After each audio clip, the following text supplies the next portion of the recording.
Now we'll talk about animal nutrition. We'll cover how animals obtain it and how their bodies use it.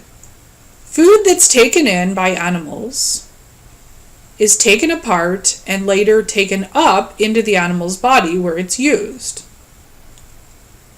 This process is known as animal nutrition. We can classify animals into one of three categories depending upon what species they are and what their diet is like. We have herbivores that eat mainly plants and algae, so they're feeding on autotrophs. We have carnivores that eat other animals. And we have omnivores that regularly consume a substantial part of their diet from animals, as well as from plants or algae. Notice that there are no autotrophic animals. All animals are heterotrophs. They depend upon eating other organisms for their nutrition. Most animals are also opportunistic feeders. This means that if something is available or eaten accidentally, even if it's not part of the animal's regular diet, its body can still handle eating small amounts of those unusual things. An example of this would be a grazing herbivore that accidentally ingests a few insects from time to time. It could also include carnivores that consume some undigested vegetable material in the stomach contents of the animals that they're feeding upon. An animal's diet is required to supply it with chemical energy, organic molecules, and essential nutrients. An animal gets chemical energy from its food by breaking molecular bonds, which are then converted into ATP to power cellular processes. Organic building blocks are also required from the food. These include things like organic carbon and organic nitrogen. These important elements are used to synthesize or manufacture a variety of organic molecules. All organic molecules contain carbon, hydrogen, and oxygen. Nitrogen is also an important component in amino acids, the building blocks of proteins, as well as in nucleic acids, like DNA and RNA. Animals' diets must also provide essential nutrients. These are molecules that cells require either to build cellular structures or to use for particular chemical reactions. And they're essential because they must be obtained from dietary sources. This means that the body of the animal cannot manufacture this particular type of molecule from other simpler ingredients. There are four categories of essential nutrients. These include essential amino acids. Remember that amino acids are the building blocks of proteins. They can be joined together in a particular sequence as dictated by the genes. They also include essential fatty acids. These are the components of many cellular structures. They also include vitamins and minerals. Both vitamins and minerals often interact with enzymes to help carry out chemical reactions. Vitamins and minerals differ in that vitamins are organic compounds and minerals are not.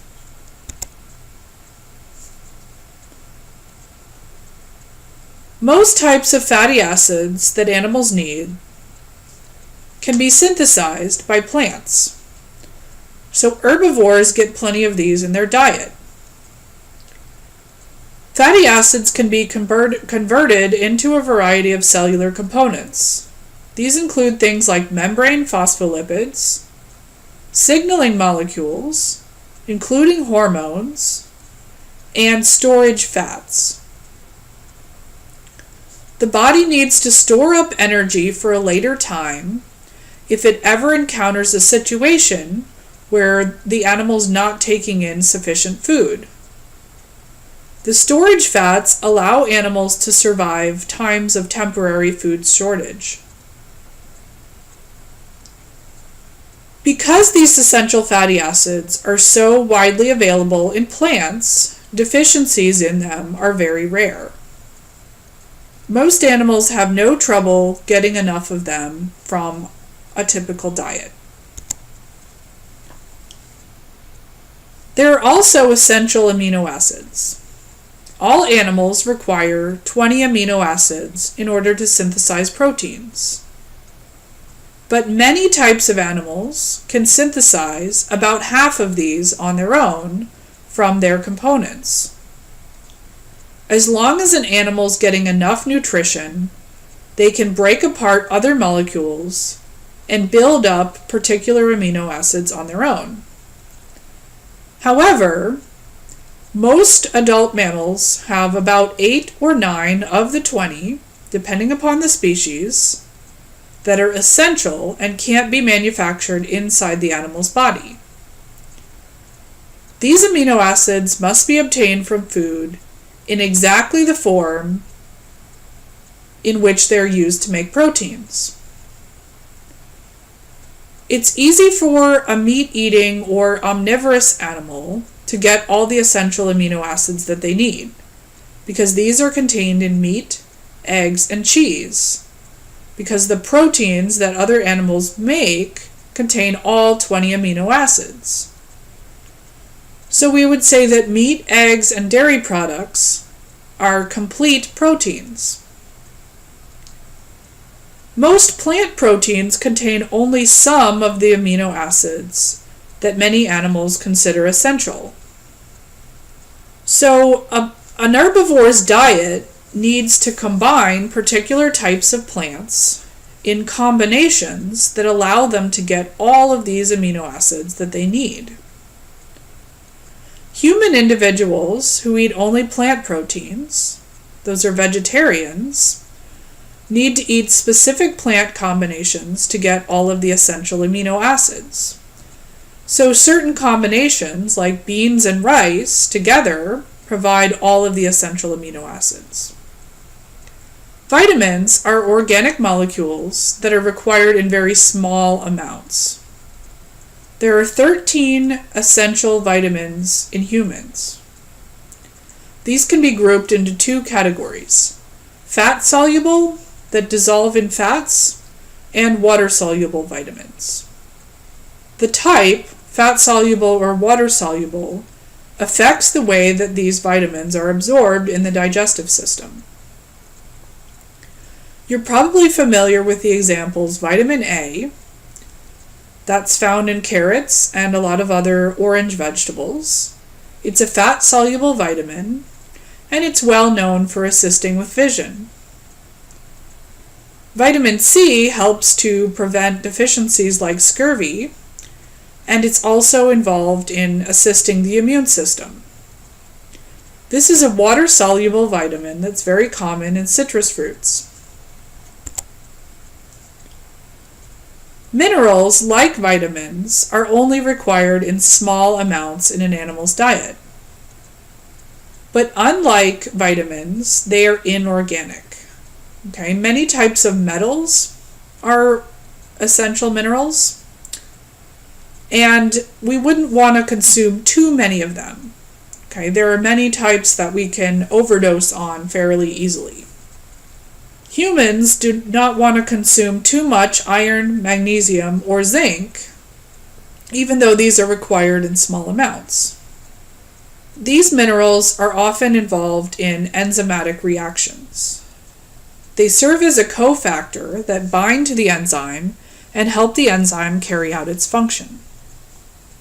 Deficiencies in essential nutrients are very serious.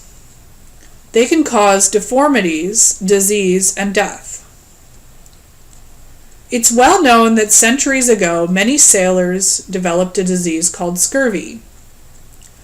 Their teeth would fall out, their bones would become brittle, and eventually they would die if it wasn't treated.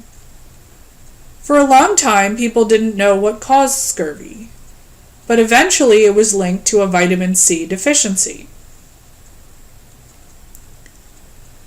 Animals that need particular nutrients and have a hard time getting them from their diet might consume salt.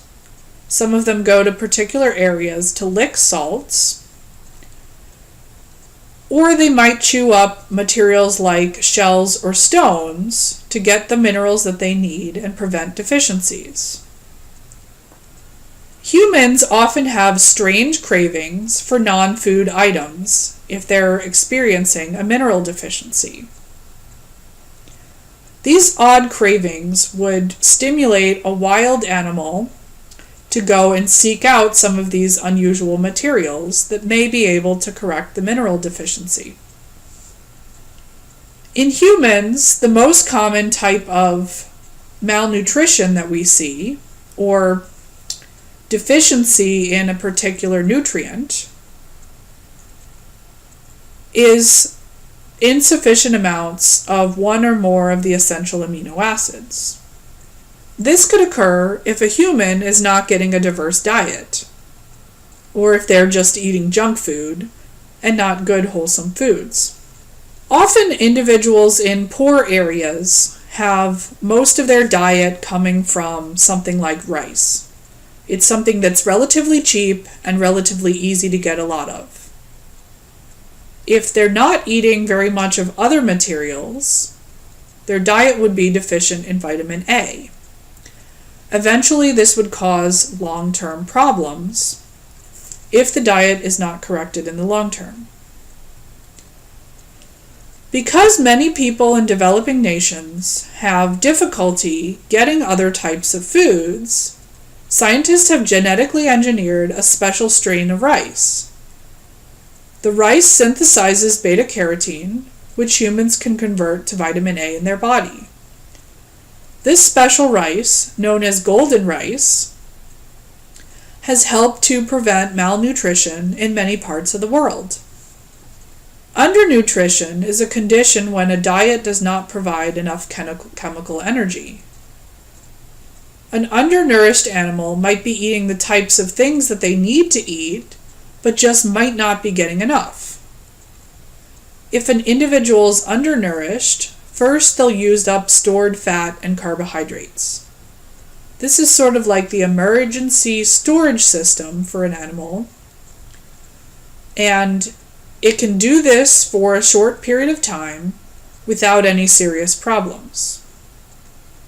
If the undernourishment lasts longer, the animal begins to break down its own proteins. Obviously, this could be a problem.